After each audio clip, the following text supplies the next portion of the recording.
The Giver, Chapter 4. Jonas rode at a leisurely pace, glancing at the bike ports beside the buildings to see if he could spot Asher's bike. He didn't often do his volunteer hours with his friend because Asher frequently fooled around and made serious work a little difficult. But now, with 12 coming so soon and the volunteer hours ending, it didn't seem to matter. The freedom of choice where to spend those hours had always seemed a wonderful luxury to Jonas. Other hours of the day were so carefully regulated. He remembered when he had become an 8, as Lily would do shortly, and had to be faced with that freedom of choice. The 8s always set out on their first volunteer hours a little nervously, giggling and staying in groups of friends. They almost invariably did their hours at recreation duty first, helping with the younger ones in a place where they still felt comfortable. But with guidance, as they developed self-confidence and maturity, they moved on to other jobs, gravitating toward those that would suit their own interests and skills. A male 11 named Benjamin had done his entire nearly 4 years in the rehabilitation center, working with citizens who had been injured.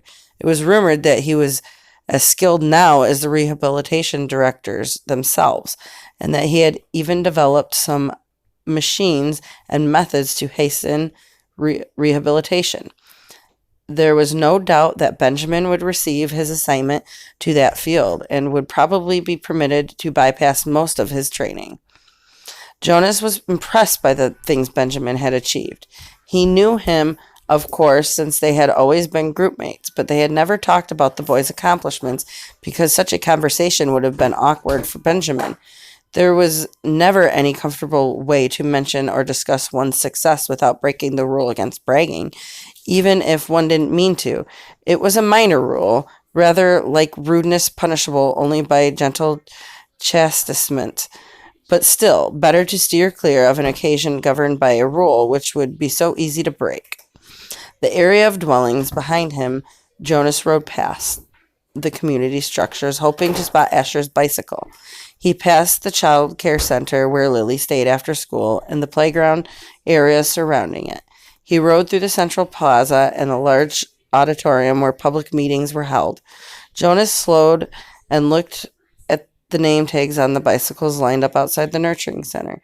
Then he checked outside the food distribution. It was always fun to help with deliveries, and he hoped he would find his friend there so that they could together on the daily rounds carrying the cartons of supplies into the dwellings of the community.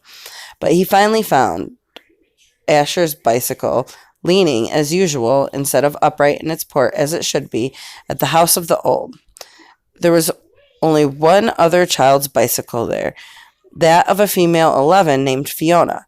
Jonas liked Fiona. She was a good student, quiet and polite, but she had a sense of fun as well, and it didn't surprise him that she was working with Asher today.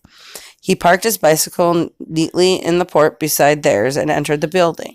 "Hello, Jonas," the attendant at the front desk said, and handed him the sign-up sheet and stamped her own official seal beside his signature. All of his volunteer hours would be carefully tabulated at the Hall of Open Records. Once, long ago, it was whispered among the children, and 11 had arrived at the ceremony of 12, only to hear a public announcement that he had not completed the required number of volunteer hours and would not, therefore, be given his assignment. He had been permitted an additional month in which to complete the hours and then given his assignment privately, with no applause, no celebration, a disgrace that had clouded his entire future. It's good to have some volunteers here today," the attendant told him. "We celebrated a release this morning, and that always throws the schedule a little off, so things get backed up." She looked at the printed sheet. "Let's see. Asher and Fiona are helping in the bathing room. Why don't you join them there? You know where it is, don't you?" Jonas nodded, thanked her, and walked down the long hallway. He glanced into the rooms on either side. The old were sitting quietly, some visiting and talking with one another, others doing handwork and simple crafts. A few were asleep. Each room was comfortably furnished, the floors covered with thick carpeting. It was a serene and slow paced place, unlike the busy centers of manufacturing and distribution where the daily work of the community occurred. Jonas was glad he had, over the years, chosen to do his hours in a variety of places so that he could experience the differences. He realized, though, that not focusing on one area meant he was left with not the slightest idea, not even a guess of what his assignment would be. He laughed softly, thinking about the ceremony again. Jonas? He teased himself. Wait, but he suspected that, with the date so near, probably all of his friends were too. He passed a caretaker, walking slowly with one of the old in the hall. Hello, Jonas, the young uniformed man said, smiling pleasantly. The woman beside him, whose arm he held, was hunched over as she shuffled along in her soft slippers. She looked toward Jonas and smiled, but her dark eyes were clouded and blank. He realized she was blind. He entered the bathing room with with its warm, moist air and scent of cleansing lotions. He removed his tunic, hung it carefully on the wall hook, and put on a volunteer smock that was folded on the shelf. "Hi, Jonas," Asher called from the corner where he was kneeling beside a tub. Jonas saw Fiona nearby, at a different tub. She looked up and smiled at him, but she was too busy gently washing the man who lay in the warm water. Jonas greeted them and the caretaking attendants at work nearby. Then he went to the row of padded lounging chairs where others of the old were waiting. He had worked here before. He knew what to do. "Your turn, Larissa," he said, reading the name tag on the woman's robe. "I'll just start the water and help you up." He pressed the button on a nearby empty tub and watched the warm water flowed through the many small openings on the sides. The tub would be filled in a minute, and the water flow would stop automatically. He helped the woman from the chair, led her to the tub, removed her robe, and steadied her with his hand on her arm as she stepped in and lowered herself. She leaned back and sighed with pleasure. Her head had a soft, cushioned headrest. "Comfortable?" he asked, and she nodded, her eyes closed. Jonas squeezed cleansing lotion onto the sponge at the edge of the tub and began to wash her frail body. Last night he had watched his father bathe the new child. This was much the same. The fragile skin, the soothing water, the gentle motion of his hands, slippery with soap. The relaxed, peaceful smile on the woman's face reminded him of Gabriel being bathed. And the nakedness, too. It was against the rules for children or adults to look at others' nakedness, but the rule did not apply to new children or the old. Jonas was glad. It was a nuisance to keep oneself covered while changing for games, and the required apology if one had by mistake glimpsed at another's body was always awkward. He couldn't see why it was necessary. He liked the feeling of safety here, in this warm and quiet room. He liked the expression of trust on the woman's face as she lay in the water, unprotected, exposed, and free. From the corner of his eye, he could see his friend Fiona help the old man from the tub and tenderly pat his thin, naked body dry with an absorbent cloth. She helped him into his robe. Jonas thought Larissa had drifted into sleep, as the old often did, and he was careful to keep his motion steady and gentle so he wouldn't wake her. He was surprised when she spoke, her eyes still closed. "This morning we celebrated the release of Roberto," she told him. "It was wonderful." "I knew Roberto," Jonas said. "I helped with his feeding the last time I was here just a few weeks ago. He was a very interesting man." Larissa opened her eyes happily. "They told his whole life before they released him," she said. "They always do. But to be honest," she whispered with a mischievous look, "some of the tellings are a little boring. I've even seen some of the old fall asleep during tellings. when they released Edna recently. Did you know Edna? Jonas shook his head.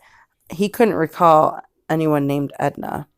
Well, they tried to make her life sound meaningful, and of course, as she added primly, all lives are meaningful. I don't mean that they aren't, but Edna, my goodness, she was a birth mother, and she worked in food production for years until she came here. She never even had a family unit.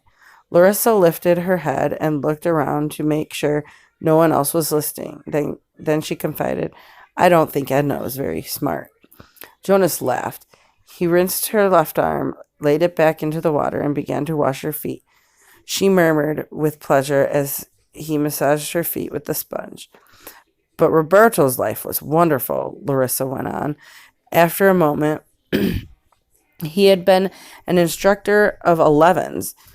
You know how important that is.